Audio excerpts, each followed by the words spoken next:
Welcome along to episode 14 of Strategy and Conversions. I'm going to be honest, usually I have a little spiel about what we're going to be talking about, and we usually figure that out from the last podcast. But if you listen to the last one, when we got to the end, I just said, Mark, I have no idea what we're going to talk about in the next episode, so I'm going to leave it to you. So I'm going into this totally blind. Mark, what's today's podcast all about?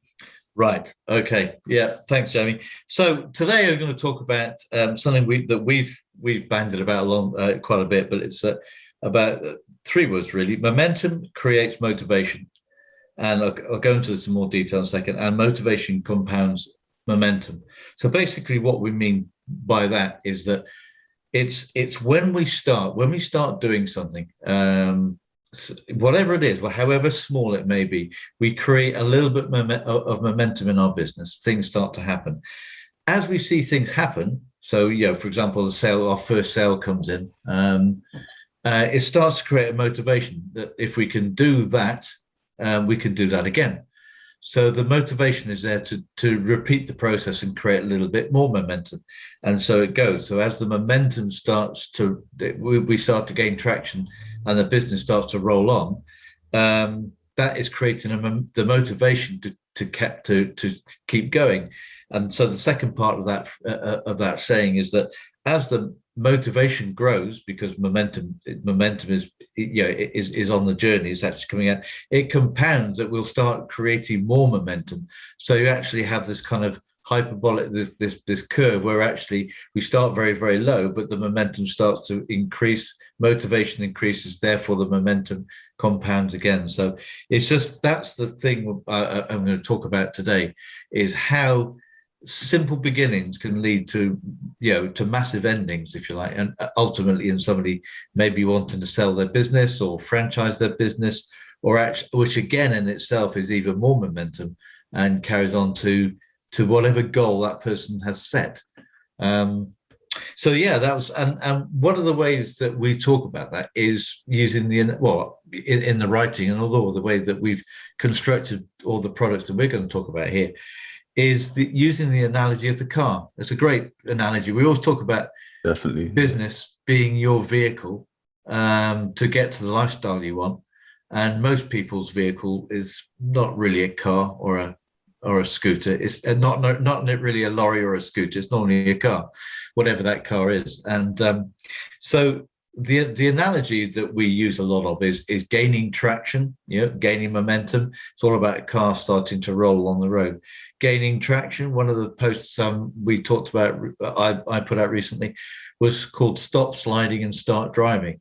So instead of the car driving off this slippery road, let's get onto a road which actually is like a tarmac road, where a car can gain traction and start moving.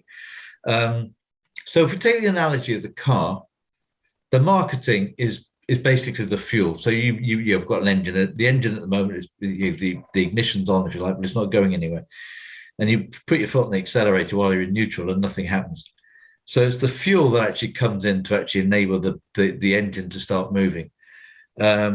And the engine is powered by your sales. So, the combustion engine, it fires, it actually converts that fuel into energy. The same thing is that as we supply more fuel from the marketing, the engine will start converting that fuel, those prospects, into sales. And that then produces, power. Yeah, and the power is the kind of the cash that comes from your sales. So there's a turnover. It starts, you get some cash in the business, and then you can do more as the cash increases. And the transmission are your processes, because it's very easy to keep your car in neutral. And if you're leaking everything through processes, you have a lot of cash, and it's just going, because you're not actually doing anything with it.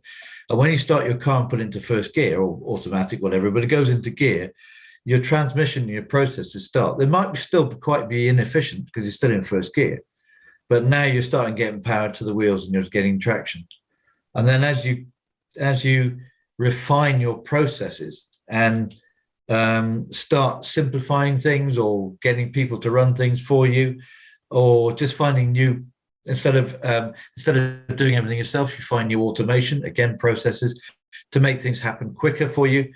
then you're into second gears and third gears, and then your speed starts to go as well, with the same amount of fuel.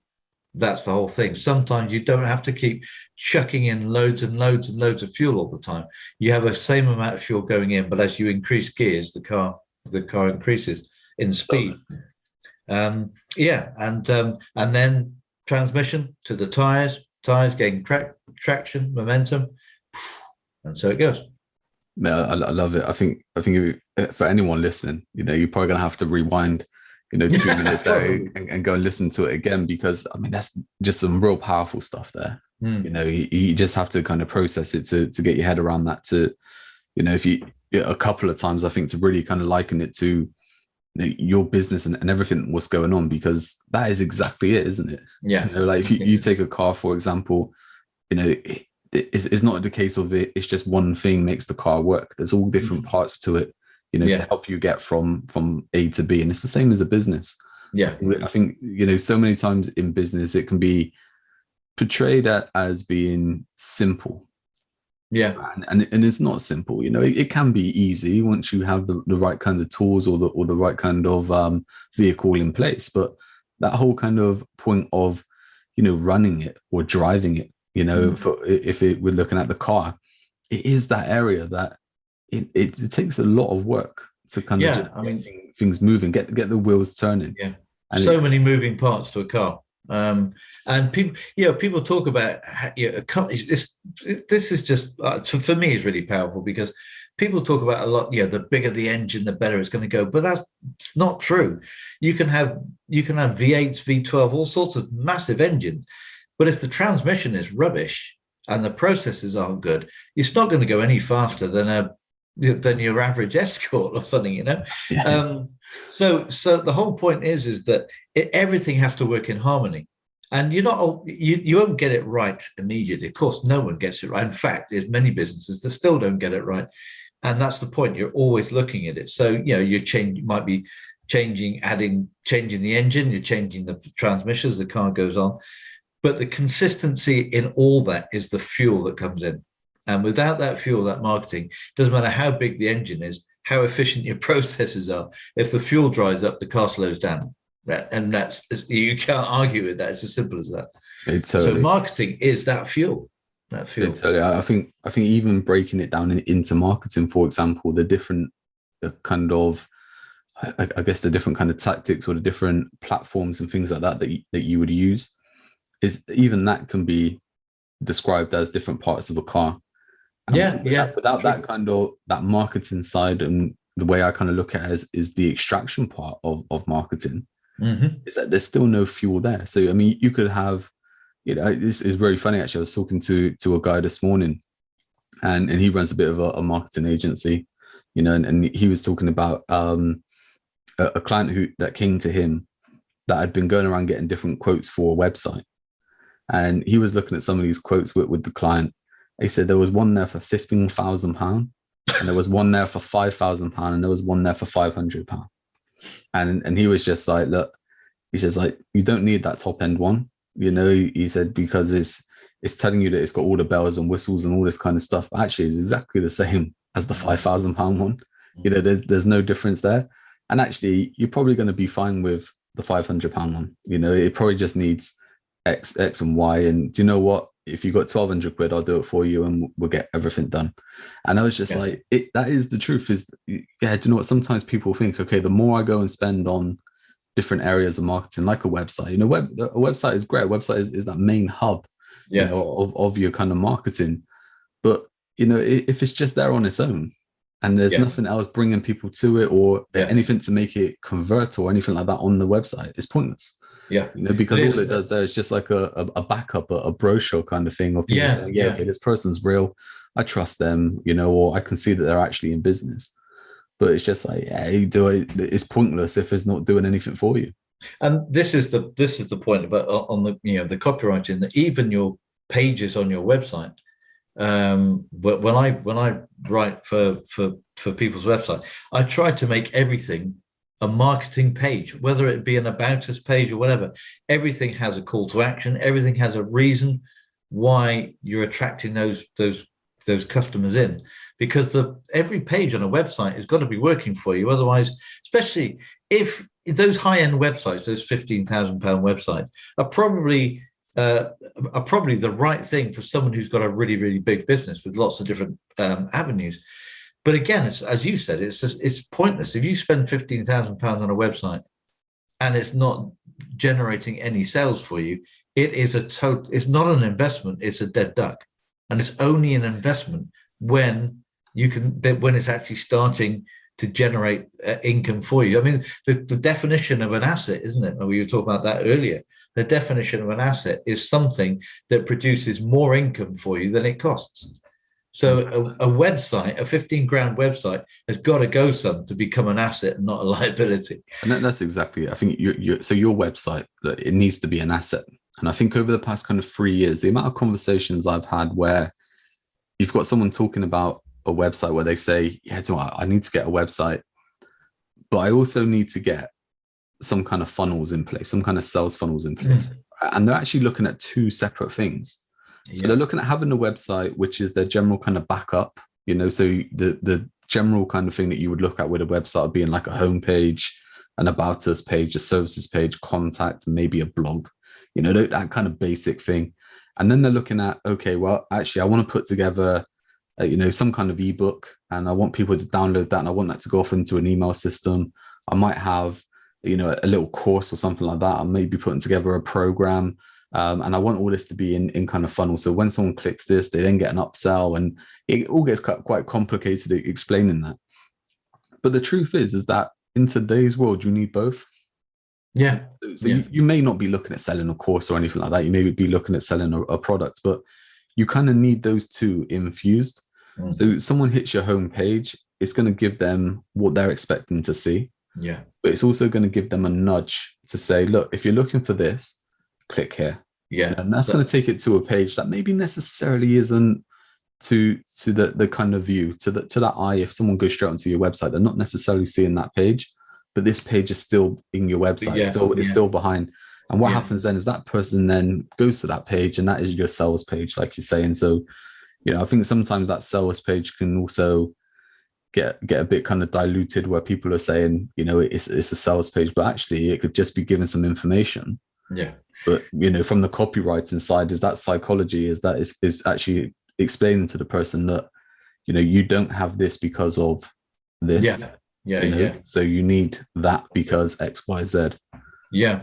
And going back to the car and the fuel analogy, you can liken it to the fact that the website, social media, Facebook or something, or LinkedIn, they're all different petrol pumps. They're all different quality petrol pumps. One may not be working, but if you've got a few pumps that you can go and visit, then that's great, because you can fuel up your car from different pumps. But if you've only got one pump and that dries up, website that isn't working for you, then again, you're not getting the fuel into your engine you can't convert nothing. So it's like the petrol engine. It can't convert just air. It needs the fuel to go with it. I love it. I think the great thing there is, like, with a website, I mean, if you set it up properly, right, then in one respect, that's your asset. You own it. I know that it's a case of like you never really own a website and stuff like that, with it being online, but you have control over that. So it's there. It's like, you can change it tomorrow, however you want it to look or whatever it is, but you have no control over all the other things within marketing.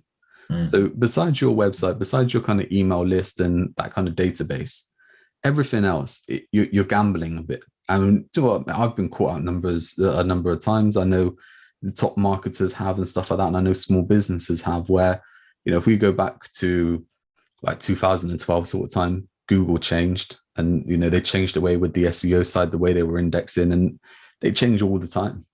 And things like ads that they run as well, they're always changing. There's a big thing, that's come out at the minute around the financial industry. So there's a big update, and it's going to affect ads, and I think it will affect SEO as well for the financial industry. And we've seen this a couple of years ago with the health industry, when the kind of EAT update, the EAT update came out. So we're seeing those changes now, and things have changed all the time within the SEO space, and things have changed within social media as well. Yeah. So I think I've spoken on the podcast before where I said years ago, sort of like 2014 time, I was doing a lot of affiliate marketing, and I was using Twitter as my source, really. I was going to say my main source. It probably was my only source. And they had a couple of changes that came out. My traffic died overnight. Yeah. On this, right? It's crazy. Going back, I think 2016 sort of time, probably could tell any business that we worked with that you will get leads through a Facebook page. And then Facebook changed their algorithm, and that's happened. And things with their ads as well. I mean, even ads are tough to do that thing. And the point I'm making there is just also that things change that you have no control over. Yeah. Right? And it's like that's the problem there. Like you said, relying on one petrol pump, on one source, is that make hay when the sun shines. Because if something's going really well, use it, but make sure that you're also doing the other areas to give you that fail safe then, and there's other income streams really. Once one's working, don't just rely on that one. Look at others to make look it at work other as things well. as well. And it's interesting though, just going back to your point about all the different, the stuff you don't have control over.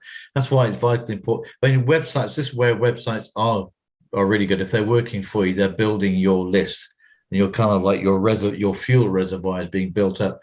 And it's so important that when you work on, even if you're having a particularly good Facebook campaign and you're building up a list of followers on Facebook or on LinkedIn or whatever, Instagram, whatever, it's so important to get that list and put it and take it off, get those people to be subscribing to your list wherever you keep it yourself, because that's building up that whole reservoir of potential fuel that can be put into the engine. So when Facebook change their algorithm, you still have all those contact details, because basically otherwise you're relying on someone else to have your CRM, to have your customer base, and you're putting your customer base in the trust of someone else, and that leads to disaster. It can, as you found, with the whole thing that you were doing, and as we said, we know that people change their algorithms. Google changed their algorithms. Facebook stopped their reach.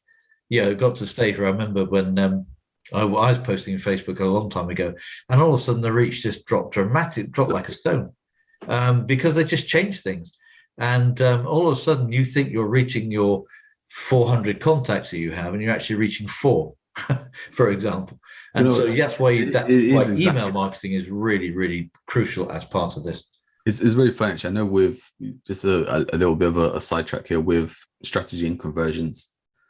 We set up what's called the 21 days to a better you challenge. And we basically look at 7 days really around mindset, 7 days on business, and 7 days on marketing.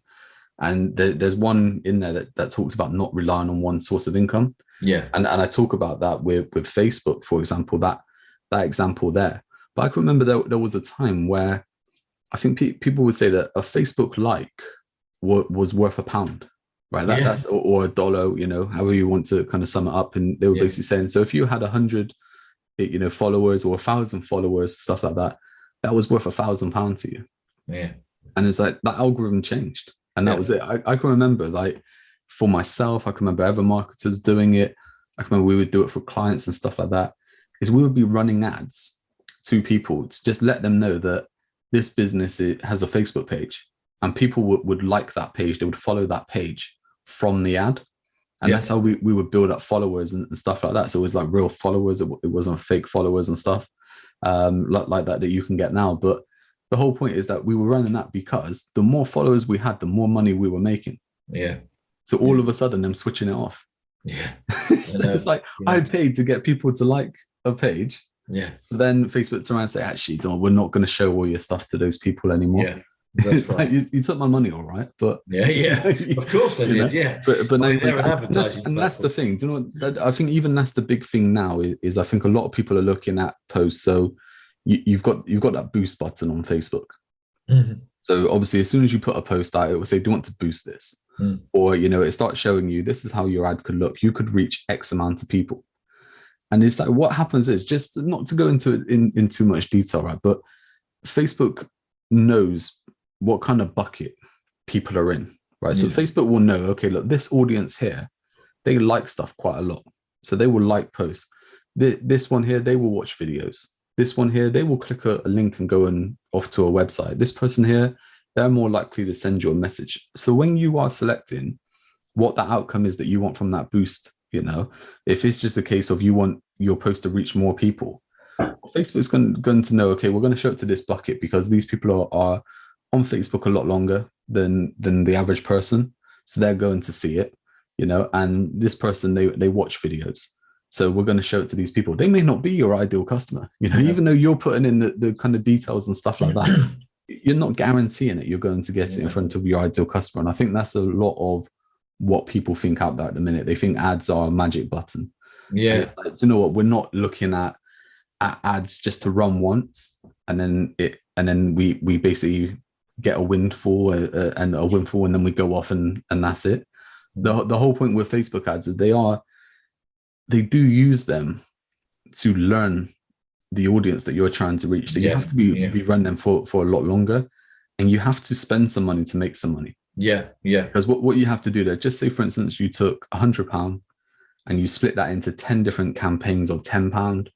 You may only have one that produces £10 back. Yeah. Right. And most people then will see that as a fail, right? So they've spent £100 to make £10.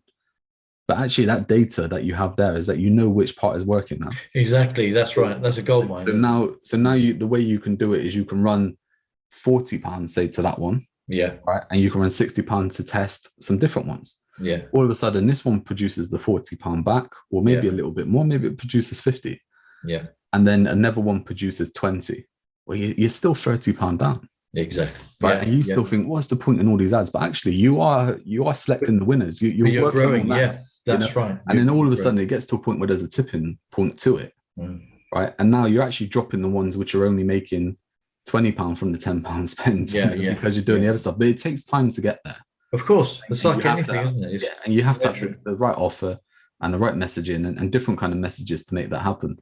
I know we're kind of going down a bit of a rabbit hole there with Facebook ads, but the whole point of it is, I think Facebook do it for one, but I think so many people are looking at it as, oh, you just got to run ads, or the same as, oh, you just got to run SEO, or you just got to do this, you just got to do that. And it's like, it's not, it's like it comes back to that car analogy. You need different parts in order for the car to run. Absolutely. To get from point A to point B. Yeah. And I think one of the things that the car analogy is great at, and we can talk about the sort of dashboards and stuff later on, but the car analogy, I think, because a lot of people forget about the whole processes and the transmission thing, because everyone says, I need more sales. What do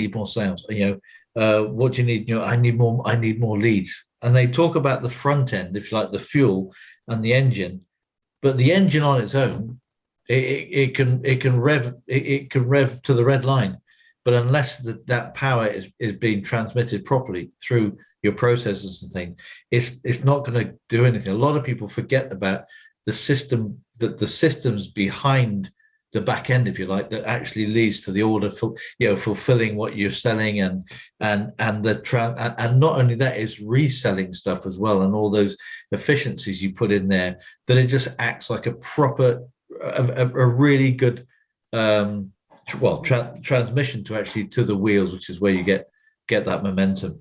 So and I think a lot of people forget that back end, if you want to call it that back office stuff is if this isn't right, your wheels will spin. Your wheels, again, talking about the tires, you will have the right tread, and that's all about your systems again, maybe, and how you have that, you work with your customers and keep your customers as well, because the whole nurturing thing about the customers, you get a customer, what do you want to do with the customer? You want to keep nurturing them so they buy more.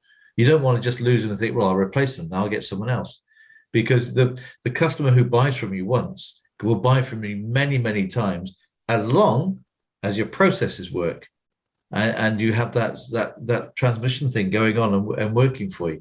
So I think that's why the car analogy comes in, because it's talking about the engine at the front, but also you've got four wheels. So it's all about the transmission that actually takes that power, that cash, if you like, and the power that's produced by the engine to actually make everything work properly. I think that's it. You said there as well, like, a lot of businesses, a lot of people, they always focus on we need more leads. Yeah. And it's like, actually, if you take a real look at the leads that they get, and then you look at the conversion rate, Yeah. the conversion rate is always very low. Right. Yeah. And it surprises most people. In fact, like if you're listening to this now, just look at your business. Take the last 6 months. You know, I know we've been in the pandemic and lockdowns and all this kind of stuff. If you take the last 6 months and you look at the amount of leads or conversations that you've had compared to those that have gone ahead, you'll probably be surprised at how low it is. Yeah. You know, and it is crazy that you spend a bit more time on that kind of processes, you know, because there's not, I think that there is an element to it of sales skills and having those kind of conversations to make that conversion happen. But actually it's just explaining, you know, that, you know, you're offering something that can help someone, and that person believes that you believe that you can help them. You know, I think once that is kind of ticked and that happens there, the sale will happen. Yeah. The sale really. Obviously there's the whole nurturing. This is where the sort of email sequence comes in. There's the whole nurturing and building a relationship. But like we've always said before, sales are really conversations. You know, there's not a sell. It's a conversation on top of another conversation that builds trust, that builds your expertise, your authority, does all this thing to eventually the conversation comes. So how can I help you? Hey, what is it that you need from me that I can help you with? And the prospect suddenly becomes a customer. And that's a conversation. It's not a, you need to buy this. That's secondhand car salesman stuff, you know, that went out with a long time ago. It's just a conversation, a natural progression from, okay, this is where you have a challenge. This is what we can do. And eventually to say, so, you know, do you want our help or not? Or would you love us to help you? And if you've done, if all those processes, again, it comes back to processes, as in the conversion. If the engine is tweaked correctly for those sales to happen, that conversion to happen, then those prospects, you suddenly will find that you're from going back to the car analogy, you need less fuel to produce as much power because your conversion rate rises, and that's again a huge secret as well. It's just raising that conversion rate. Raising the conversion rate. I think that there is such a massive thing for anyone, you know, to look at. And I think sometimes what happens is they're just too focused on getting the sell. So it is it's trying to push that sell, trying to ask for that sell. And to give a bit of a shout out, actually, I don't know if you know him. There's a sales trainer called Martin Baines. I've known him over the years and stuff like that. I've known him do some great work. And he has this thing that he says, stop selling, start helping people to buy. Yeah. And I think it's awesome. And his kind of training is that if you're getting objections, it's because you just haven't answered the questions already. Yeah. You know, and it's, I very much believe that, you know, I think that there's going to be the odd people that, you know, it doesn't matter whatever you say, they're never going to buy, right? But for most people, they are ready to buy. They're just looking to qualify that in their own kind of right, where they're going, right, okay, it meets this, it meets that, it meets that. Okay, look, what are the next steps? And I think that's, like you said, that is the point now of the process is that, okay, look, for one, we're looking at the conversions. Okay, what's the next step for them? You know, some people can take giant steps. Some people just need little kind of small steps to get there. Yeah. But then you're helping them to make that decision into buying. So you're helping them make the right decision for them into buying. And then from that decision, then, like you said, it's the process after, the steps afterwards. That there is the real key. I think as much as we look at marketing, talking to a marketer the other month, actually, you know, and he does the kind of consultation stuff and putting stuff in place for people and all that kind of stuff. And he just said it's just surprising how you put all this stuff in place for companies and they're getting leads and they just don't follow up on the leads. Yeah. You know, and it's just like scandalous. That's scandalous. It is insane. But it's like what happens there is then further down the line, someone will look at something and say, oh yeah, we tried some marketing, it didn't work. Yeah. And it's just like it worked. Everything in marketing works. Yeah. It's just how you want to use it, you know, to help you. But that next step cannot always be fulfilled by marketing or automation or software or any kind of stuff like that. Yeah. Sometimes it actually needs someone to actually take action. Yeah, to pick up. That's right. To actually take is actually driving a car, right? It's needs that person to drive. Yeah. That's right. And this is, I mean, again, you know, you can talk about the car analogy. I just the reason I love the car analogy is because there's so many things. The whole point about the business owner, the directors, they're the drivers, co-drivers, whatever. And once they have a system that works, so they have an engine that's tweaked, they have the fuel coming in. All they've got to do then is put the foot on the accelerator, and if the processes are right, the car will go faster. And as I said, then we can come on. Then you have the dashboard, if you like, which tells you if the processes are working. So it tells you if your brakes are lousy, the dashboard will tell you, and you'll keep skidding off the road. And that's, do you know what I mean? Even just thinking back to the whole kind of website stuff that we were talking about, I think the easiest way to explain something there is that, okay, well, look, if you look at your data and you're getting 100, 1,000, whatever those kind of numbers are, if you're getting those visitors to your website and you're not getting a conversion, you're not getting people phone you or leave a message or whatever it is that you're wanting them to do, then there's a problem on the site. There's a problem with your copy. There's a problem with whatever it is that you're trying to do to get someone to do next. You're just not articulating that in the right kind of way. Yeah.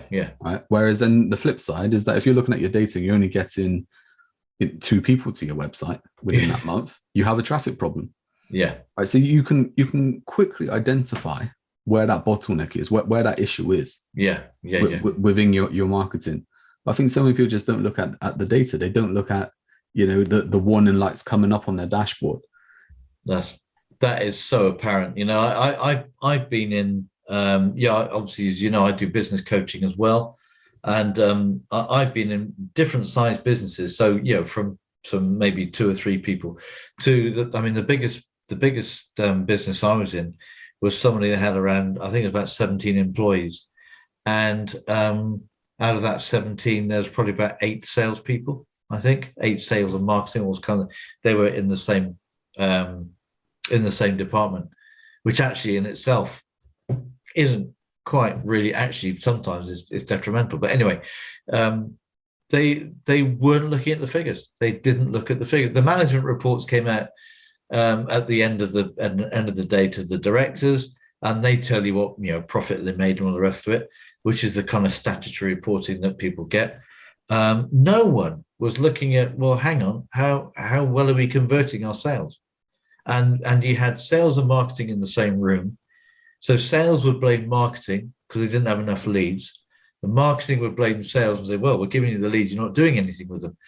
And nobody could quantify exactly who was right because no one was looking at the figures. And you felt like just getting their heads together and banging them and say, okay, let's start looking at the reports. Maybe you're not getting enough leads, or maybe you're not converting them, but you can't tell until you look at the numbers. And numbers, this is why, the whole measurement thing, the dashboard, numbers are crucial in business to know your numbers. And it isn't just the numbers of, how much turnover you made and what your costs were and your profit. That's kind of standard stuff. But the numbers of, okay, what's our conversion rate? Where is it going wrong? Are we, is this working for us? Are we measuring our marketing and the effectiveness of it? Are we split testing? And how do we know that this is working and that's not working? And all those numbers that people almost think, oh, it's far too complicated, I won't bother with that. I'll just carry on getting more leads. You think, well, okay. I'm gonna give a quick plug here, and we're actually going to be behind. By the time that this podcast comes out, we would have already done the first call to the Progression Club. Yeah. So the Progression Club is something we put together with the strategy and conversion. So for business owners, industry professionals, anyone who is struggling or feel like they're rubbish at marketing, or they're just not quite sure on what to do next, or they want that helping hand without someone trying to sell them something, we put together a Progression Club. Is really lowly priced, for people to get in there, and we've got tons of value. We'll put a link, below here, but strategy and conversions, go there, .com, and you'll see some stuff about it. But in that first call, what we're going to talk about there is, for one, understanding your numbers, from a marketing point of view, for working out your conversion and your leads, and how important it is to keep tabs on them, because it can equal so much money. Yeah, every business is leaving money on the table by not understanding their marketing. This is plain as simple as that. But what we are going to go into is the kind of key matrix, the parts of where you need to be looking to understand where that difference is within your marketing. And I'll give you a quick summary now. Most people look at what I call recognition marketing. And this is your kind of your awareness, your authority, and putting stuff out there and pumping stuff out there. We do this is who we are, blah, blah, blah. But what you actually need to look at as well is that you're offering. Okay, so every product or service that you have is an offering. And this basically, each one of these offerings will have their own data, basically metrics within them. And that's how you can work out then how much is it costing you to get a customer. Because you're looking at that actual offering, not just, anyone coming in, what can we offer them, blah, blah, blah. You're looking at bringing people in exactly for that product or service. And we'll probably go into that in more detail in more kind of podcasts, but we are going to cover it a lot within the Progression Club. So definitely go and check it out. You'll get a recording anyway once you join. But going back to what you were saying there, I think the whole kind of accountant industry has been shaken up within the last few years. Yeah. Because of just digital transformation, is that where before, an accountant would tell you what happened in the past year. Yeah. Now you can look at apps and stuff like that your accountant sets up that tells you what's going to happen within that day. Yeah. So you can tell, okay, do you know what? We're going to hit a cash flow issue soon because we're not expecting this money in into this date and this is going out here. Yeah. We've got that issue there. Or, we're sitting on so much stock right now that, what are we doing with that stock? And it's like, I think that's a great example of an industry that has been changed through the whole kind of digital side. And I think so many more will come as well. And it had to change. And the good accountants, I mean, it's like with anything, you got reasonable accountants and you got the good accountants. The good accountants are the ones going to tell you, say, right, okay, your stock holding is too high, or your cash flow now in 2 months' time you're going to hit a massive problem because you don't have enough. There isn't enough flow properly, and any accountant. Any accountant can do all the normal statutory stuff and look back at each month, looking back at what happened. They were traditionally historical, looking back either a quarter or a year. But the really, really good accountants can predict what's going to happen, and predict well because they have the figures. They can see what's going on, and predict that whether you're going to hit a boulder in the road, or whether you see it in time that you can skirt around it. But they'll be able to give you warning signs. And that's where accountants have changed far more for the better. I think as well, there's the flip side to that as well of, a good accountant can tell you that, okay, you're sitting on X amount of cash, you're going to be hitting this tax threshold now, or you're going to be expected to pay this in tax, where actually you can move things around right now to make it work more better for you, more kind of liquid for you. Yeah. And, you're not cheating the system or anything like that, but you're actually just putting it to work, within the kind of laws. But a good accountant can tell you that's coming up. Yeah. Like you said, instead of it being I can remember years ago actually talking to a builder, and he got stung. I forget what the name is now, but obviously with different contractors and stuff like that, you have to pay out a certain tax. Oh, IR35, stuff, that stuff there. So he just said that his accountant, he had a meeting with his accountant as he does every kind of quarter or whatever it was, or 6 months. And his accountant just like tapped away or something and said, "Oh yeah, by the way, you've got to pay this bill of £26,000." And he's like, "What? How does that work?" And he said, "Oh yeah, this is because of this contractor stuff, blah blah blah. This is what you have to pay." And he's just like, "Where was the heads up for that?" Yeah. You obviously knew that was happening. And he said, "Well, you don't pay me for that." And he just said he switched his accountant that day. Yeah. Because of it. And it was just like, it is crazy, isn't it? That like now you can have that data, you can know what's coming up. Yeah. And there is that thing, I think I think a lot of people will hate it initially, but I think it's great where you have the kind of making tax digital thing kind of came in, and I think with the pandemic and stuff like that, it's kind of slowed things down. But I think moving forward in the years to come, we will probably get to that point where we are paying our tax every quarter or even every month and stuff like that. And it's going to be difficult. It's going to be a big change. I think it will help so many people, because I think so many businesses, for example, they get caught out on that where the end of the year comes around and all of a sudden, especially small businesses, sole traders, micro businesses, all of a sudden they're faced with a massive tax bill and they're like, well, where did that come from? Yeah. I just as a heads up for that, for people listening, in the UK, 2023, is when Making Tax Digital comes, and it looks like everyone. I think, I'm not sure. I'm not very high. I'm an accountant, but I'm a lapsed accountant, if you like. But in the accountancy world, I think they're talking about every 2 months you might have to make a tax return or something similar, declaration of earnings or something. And like you said, I think it will be good in a way. A lot of people who hear that for the first time, and as I heard it for the first time a long time back, you suddenly think, what? Yeah. But then you realize that actually it's going to put you in control. I think it's going to put you in a lot more control. You think anyone in a job, for example, they kind of know what they're ending up with each month. Yeah. And I think from being in myself, like as a sole trader and stuff like that, and you're earning some decent money, and then your accountant tells you, this is your tax bill. You're like, hang on, And I know so many people like myself who got caught out where you had that whole thing of tax on account.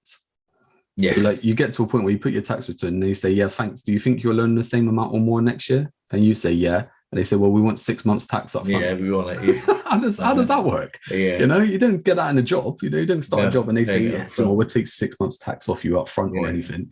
Pay it forward to the tax man. The tax man always wins, but that's the thing. Oh, yes. But that kind of thing, there's so many things you can get caught at. So I guess what we're saying there is obviously that get yourself a good accountant anyway. Yeah.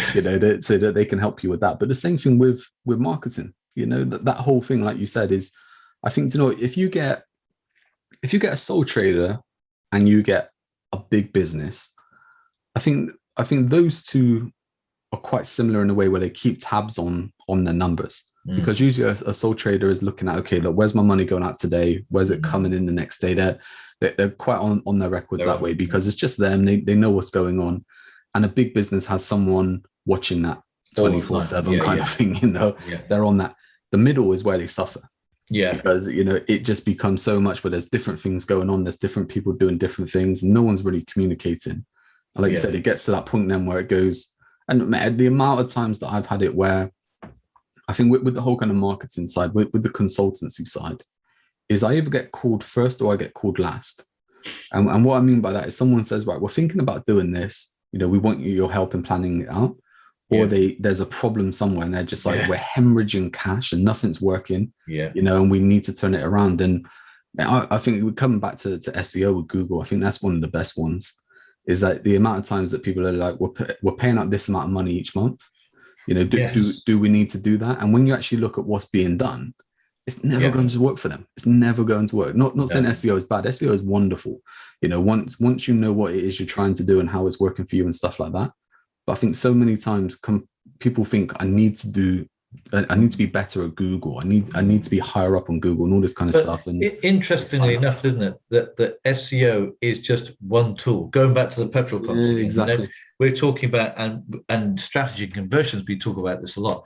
You have a strategy, and not just a strategy for social media or this kind of or a posting strategy, a proper marketing strategy. Okay, and SEO is a piece of that. It's like a piece on your chessboard, but it's only a piece on its own. It can't do anything. But it's got to work in tandem with other stuff that with groups of pieces working together. And as you say, it's really, really powerful when it works in conjunction with other stuff going. But on its own, it doesn't achieve much. And people think that I've got to get SEO. I need an SEO expert. First of all, you need a marketing strategy to work out where SEO is going to fit into that whole strategy. That's such a big thing, Like I said, either getting called first or getting called last. First, we get to plan everything like that out. Yeah, getting called last is just so much of a mess because you have stuff like that. The amount of times as well that I've spoke to a client where they say, "Oh yeah, my website's rubbish," and you say, "Well, why is it rubbish?" And they say, "Well, we don't get any customers from it." Or I don't show up anywhere on Google and stuff like that. And it's like, okay. And we get into that whole kind of thing then as well of who was the person who created the website? Because what you either get there is you get someone who's a developer, or you get someone who's a marketer, or you might get someone just totally off the chart who does something completely different. But usually it comes down to those two. And the marketer is looking at the marketing side, of, okay, can we get customers? Can it show up on Google? Can it convert and all that kind of stuff? And it may not look pretty, And it may not be the best kind of thing, and then you get the developer side who is looking at it looking really good, but not necessarily converting well or doing the whole kind of SEO side and stuff like that. And the person's left them with a website. But the amount of times that I've looked at a client's website and gone, it's fine. Like it will more than do the job. And it's like when you actually get down to the numbers, no one's seeing it. That's the big issue. No one's seeing it. It comes back to, like we said, knowing your numbers, knowing your data. It's such a big thing there. And just to, I guess, come back to what you were talking about at the start as well, that whole kind of momentum thing. To me, like everything is momentum. Everything. And I know we spoke about it a few times in the podcast before, where I say, look, 90 days, whatever is happening now was choices you made 90 days ago. And what's going to happen in 90 days is the stuff that you start doing now. It's exactly the same thing with your marketing. And that whole kind of, I think we've mentioned it again within the podcast, but that feast of famine kind of problem, especially within small businesses, is that, they start getting lots of work in and they start dealing with lots of work and they stop marketing. And then they go, okay, look, the work's dried up. I need to get more customers. I need to turn marketing back on. And it's difficult unless you are, really good at what you do and you have that kind of open and close kind of thing where you have a waiting list. It's never going to work for you. No, it's difficult.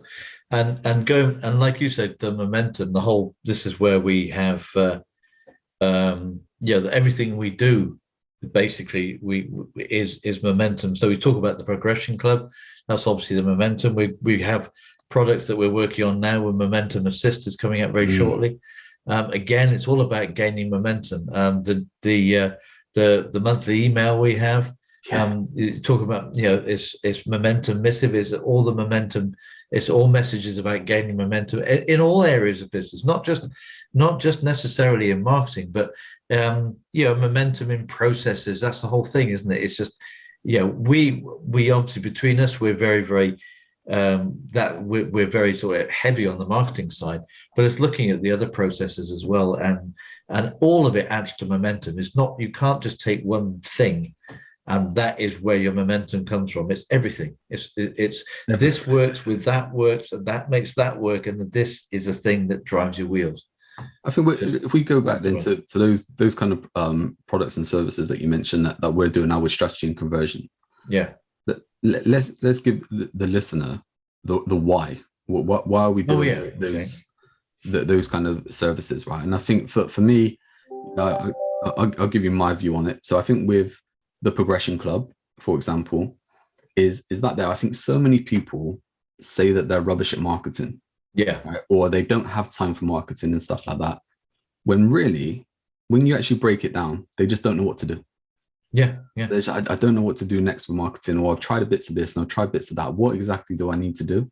And it's like, look, you know what? You have to do what is right for you, like what works best for you. There's some people there that, you know what, they can live stream videos all day, right? And the thought of doing a video may petrify you, right? And it's like, that's fine. You don't have to do live video. Is that you can get around that. It's fine.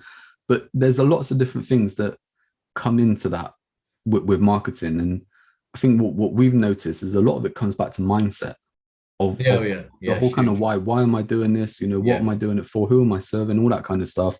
So we've got that in place straight away. So as soon as you join in there, but the whole point of Progression Club for me is that it was something I wish that I had when I started.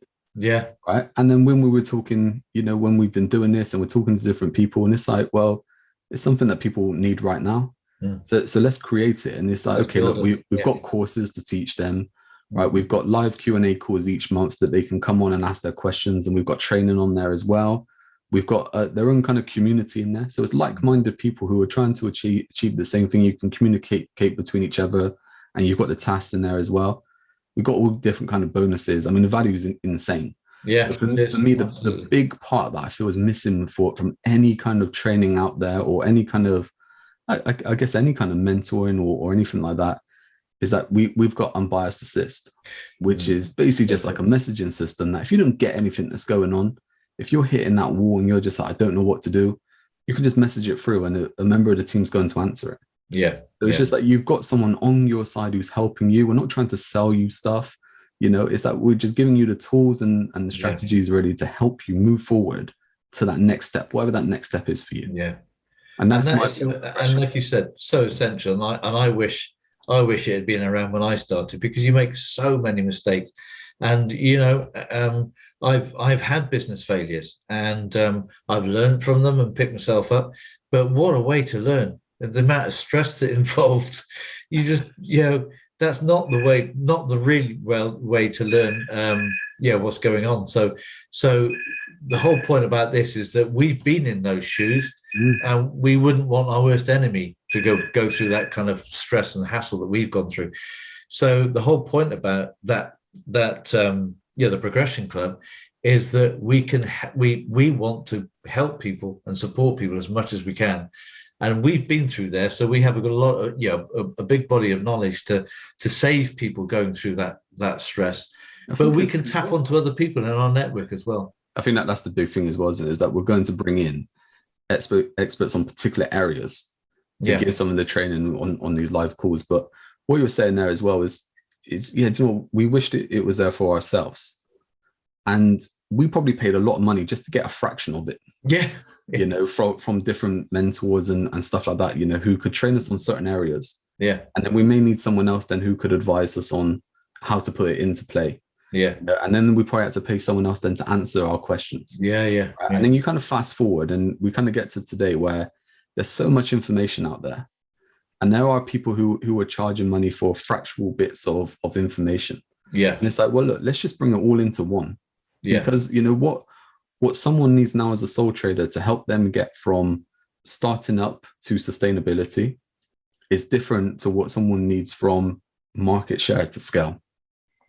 Right. It's different tactics which are needed and stuff like that. And it's like, well, okay, let's break that down.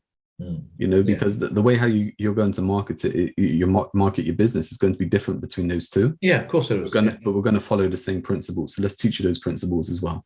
So you can actually go from starting up through to sustainability, through to growth, through to market share, through to scaling, or with us if you want. That's the whole point of Progression Club, is there.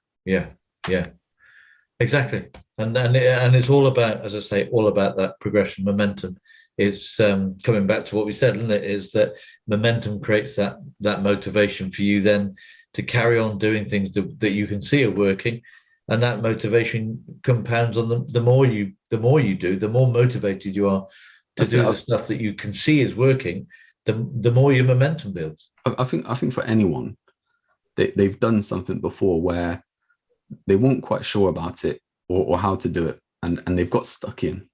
And it could be a case of, it could be baking, it could be maybe like running or doing some sort of fitness training or dieting, or it could be even kind of playing a video game or something like that, right? Where you were rubbish at it to begin with, and you started doing it a bit, and you're like, okay, I'm getting all right at this. All of a sudden you become motivated. And you're just like, right, okay, I'm into this now, and I'm doing it. That's right. And it's like, the more you're doing then, the more momentum you're creating. And it's like, that's exactly what we're looking at with that whole kind of saying, with momentum and motivation. I think that crosses off there the Progression Club. I think if we look at Momentum Assist, I think for me is a great thing, which again is really affordable. So Progression Club is ridiculously affordable. Even just to have unbiased assist, even just to have that messaging line is worth the money.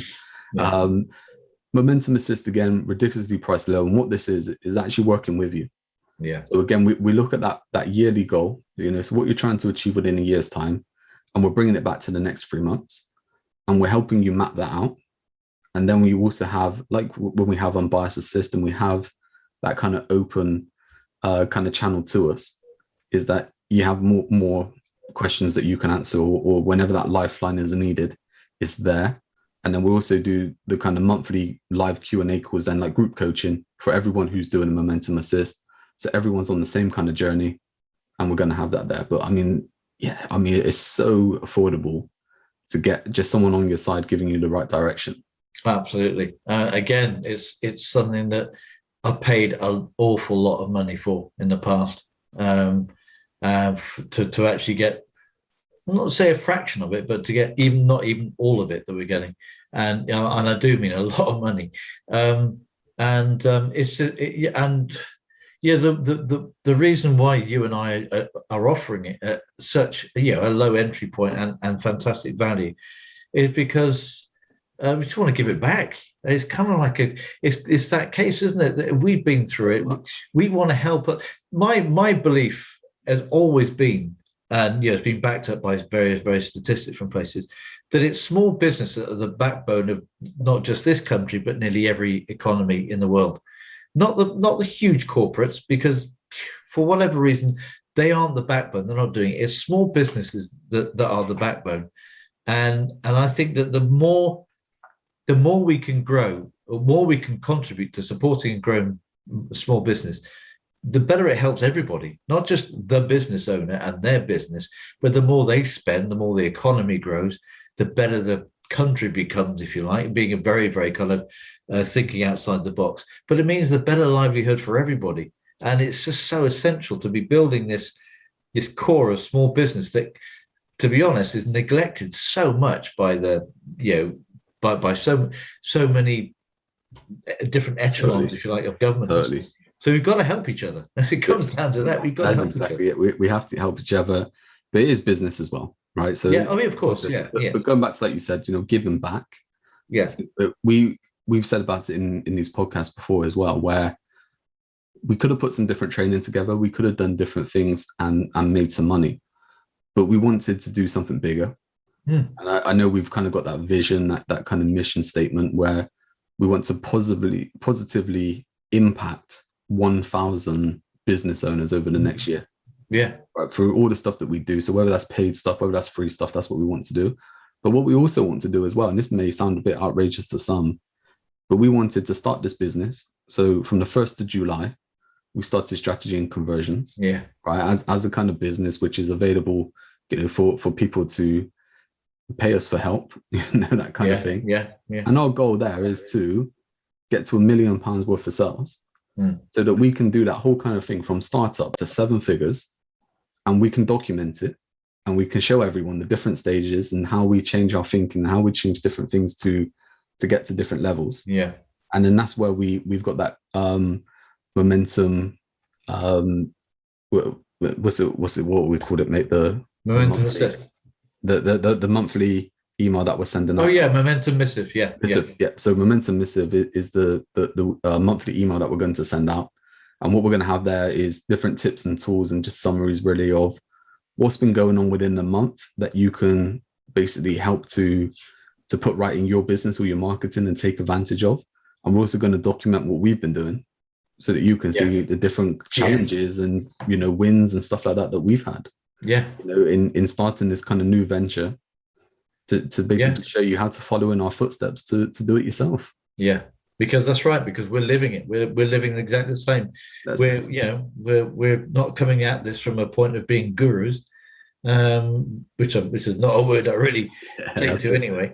But we're how many things are there like that where there are different people training you who, one, maybe had never had a business in their life. Or for two, they had a business 20 years ago. Yeah. We've already talked about in this podcast all the different changes and stuff like that in the world. Yeah. What's the point in an accountant from 20 years ago who had a successful practice teaching someone now how to set up a successful practice? And when we've already just explained it, the game's changed completely. The game has totally changed. And it's interesting, isn't it? The whole thing, going back to bringing it back to the marketing, the buying habits of people are changing all the time. This is why, in copywriting, I have this model called, GREAT model, which deliberately sets out to build up that the expertise, authority, but the trust and the relationship. And there's a lot of copy that doesn't do that properly, I think, anyway. And it means that if you get the copy right, where you are building that whole trust and transparency, when you come to have conversations with people, they already know something about you. They already know about you. They've already started to build that relationship. So it isn't that, oh, hi, my name's Mark, this is what we're going to. They know, because they know through the copy that they know, that they understand. So you start at a different level. And like we said before, and you alluded to it before, people love to buy, but they hate to be sold to. So Exactly. if you have copy that's trying to sell to people, guess what? It's unlikely. I won't say maybe this culture, maybe other cultures around the globe as well, but it's unlikely, certainly in this country, to actually be effective. It's Totally. got to make them want to buy. And that's the thing. Yeah, I think that's exactly it. I think we'll start to wrap this episode up. But I think all the stuff we've kind of touched on, again, there's some gold in there. You know, you may, Yeah. you know, I think we'll have to start giving some warning messages to people to start making some notes when they come along. Yeah, bring your notepad. You know, I think maybe we should start making some notes as well and put it together on the website or in Progression Club or something like that, or within the email. But I think that there's so many good things there. But I think just that endpoint there that you just said with the copy, you know, is I think so many people look at it as their copy being their sales message, but the copy is actually the communication. Yeah. To help someone move along their own sales process, right? To actually buy from you. Yeah. Yeah, it is. It is. It's again, sales are conversation. So the copy is a conversation, albeit they're reading, but it's a conversation with one person about their challenge. I think, mate. So, like I said at the start of this episode, that I didn't know what we were going to talk about. I feel like part of me doesn't know what we're going to talk about yet, but I actually reckon it's going to be really good to do an episode on your great model. Okay. Yeah. And just how you've come up with that great model, because there were processes before within copy which have been around for centuries, which are amazing. Oh yeah. However, they're still missing that part. Yeah. For it to work today with the different kind of technology, buying habits, environment that we have. Yeah. That you've added in and tweaked it. And we'll go back to that innovation kind of part of, you know, we've made it better. So let's do an episode on that where we're actually going to break down the great model, just to give people a bit of an insight into that. Okay. Yeah, I can do that. That can help them then with their copy and their messaging within their website, their written, their yeah. You know, and yeah, to be honest, I mean, we didn't even get into talking about different forms of marketing within this episode, right? But just a big thing there where we're talking about different platforms changing.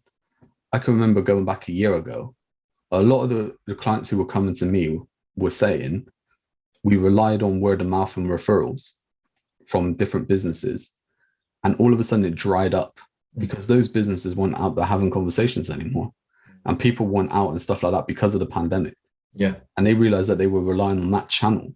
Yeah. That they now had to start building out different channels. And we're talking businesses as well that would turn over hefty amounts of monthly income through different referrals that actually just want to turn and never tap on. Yeah. And to make that happen, it was like you can't just turn a tap on and expect that same volume. You know, from going from word of mouth to going to online, there's going to be a transition period. You know, and that's the thing that I think, just from summarizing everything that we talked about within this podcast, like I said, there's been some gold in there, that whole kind of momentum side, and we're talking about the business vehicle as well. But I think that whole kind of point of not relying on one source of one source of income, one source of traffic, one source of conversion, you know, whatever it is, just relying on one source is an issue. Yeah. The most dangerous number in business is the number one. And that's why we join forces, right? Yeah, exactly. Yeah, absolutely. I think that's, I saw a LinkedIn post of yours, mate, where someone's put on there 1 + 1 = 3. Yeah. And I think that's awesome, because it is like that. I think it definitely does. Just having someone to talk to, someone to bounce ideas around, and someone to give you a different thinking on what you're thinking, definitely creates just like another person being there. Yeah, absolutely. Yeah. It's insane. Anyway, Mike, that's enough from me. Is there anything else you want to add? No, I think that you hit the nail on the head there. Just got to have multiple sources, multiple petrol pumps. That's it. To keep feeding your vehicle. And have the right environment, right? Have those people around you. During Progression Club, there's a plug. Absolutely, over there. That, as essential. Yeah, we can talk about that another time as well. We'll talk about that, definitely. I think we'll definitely talk about that. I think that to me is the future. You know, it beats anything. Like I said, I wish I had it when I was starting. I wish I had it a year ago. You know, now you can have it.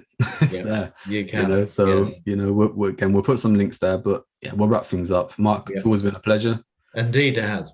And I'll see you next time. Yeah. Okay. Cheers, Jamie. Bye.